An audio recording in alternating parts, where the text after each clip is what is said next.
Our spotlight story tonight is about the Big Bend Community College helicopter training program. Reporter Devin Higgins took a flight with one of the students and an instructor and has the story. Heath Davis says he's got the best office in the world. On a clear day at 3,500 feet, it's hard to argue to the contrary. Davis is one of the instructors teaching the next generation of pilots in Big Bend Community College's helicopter training program. Big Bend's had a flight program for airplanes since 1965, but helicopters were added 3 years ago. Inland Helicopters, who is based out of Spokane over there, got the contract with Big Bend. They wanted to expand and start a professional pilot program here at the college. So that's what brought them here, and that's why we're here. We're contracted by the college to provide all the rotary craft flight training.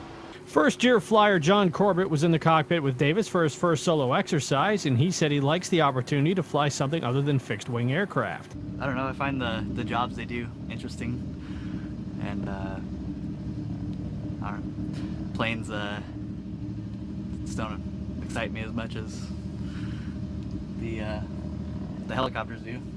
Davis said one of the misconceptions pilots often make is that maneuvering a helicopter is similar to an airplane. Helicopters are inherently unstable. It takes all, limbs, as you saw, both arms, both legs, and, high amount of coordination to fly a helicopter.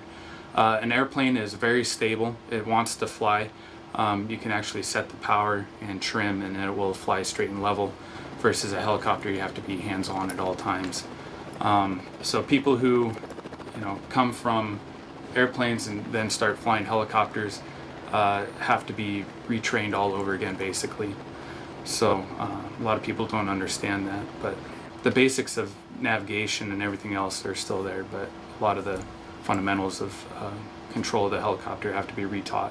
Students obtain both a private and commercial license during their 2 years in the program and learn to fly in virtually all weather conditions. By the time they graduate, students log about 250 hours in the air and have certification to also be flight instructors themselves. Davis said some of his trainees have gone on to work as pilots in the agricultural and fishing industries as they build experience towards other opportunities. Being an instructor is what keeps him climbing back into the cockpit. I just love people, when they get introduced to aviation, it's just like they catch that spark, They love flying. It's a whole new freedom when they learn to start flying. And I just love showing people my passion, which is flying.